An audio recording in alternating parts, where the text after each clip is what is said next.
Hi friends, ഇവർ രണ്ടുപേരും എൻ്റെ കസിൻ സിസ്റ്റേഴ്സ് ആണ് കേട്ടോ. ഇവർ രണ്ടുപേരും ട്വിൻസ് ആണ്. അപ്പോൾ ഇവർ ഞങ്ങളുടെ വീട്ടിലേക്ക് വെക്കേഷന് വന്നേക്കാണ്. അപ്പം ഇന്ന് ഞങ്ങൾ ഒളിച്ചുകളി, കുളംകര, അങ്ങനെ പല കളികളും കളിക്കാൻ പോവാണ്. പാർവതി പവിത്രയാണ് ഇവര്. എനിക്ക് തന്നെ മനസ്സിലായിട്ടില്ല കേട്ടോ ഇതിൽ ആരാണ് പാർവതി ആരാണ് പവിത്ര എന്നുള്ളത്. ഇത് പാർവതി, ഇത് പവിത്ര അല്ലേ? ഓക്കെ. ഞാൻ ഒരു ഡ്രസ്സ് മൊത്തം മാർക്ക് നോക്കിണ്ട്.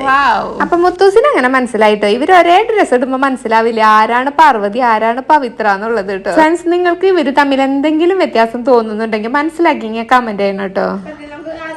അപ്പൊ ഇവര് ഇന്ന് മുത്തൂസിന് ഇവര് വന്നപ്പോ ഭയങ്കര സന്തോഷായി കേട്ടോ. ഇവര് മുത്തൂസ് തന്നെയല്ലേ ഉള്ളൂ, അതുകൊണ്ട് മുത്തൂസിന് ഇവര് വന്നപ്പോ ഭയങ്കര സന്തോഷായി. അതെ, അപ്പൊ ഇവരിന്ന് കുളംകര കളിക്കാൻ പോവാണ്. അതിനായിട്ട് ഇവിടെ ഒരു വട്ടം വരച്ചിട്ടുണ്ട് കേട്ടോ. അപ്പൊ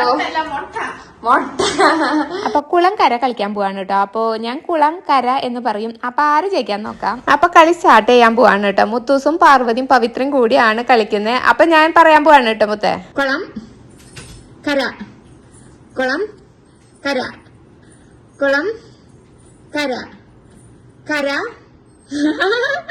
കുളം, കുളം കര, കുളം കര, കര. പോയില്ലേ? കര കുളം, കര കുളം, കുളം കര, കര, കര, കര കുളം, കുളം കര. പോയാ? കര, കുളം, കര, കുളം, കര, കുളം, കുളം, കര, കര. പോയി പോയി. പവിത്ര ജയിച്ചു. പവിത്ര ഞാൻ ജയിച്ചേ. അപ്പൊ ഇന്നത്തെ കളി ഇത്രയേ ഉള്ളൂ. അപ്പൊ അടുത്ത വീഡിയോ കാണാം. ബൈ.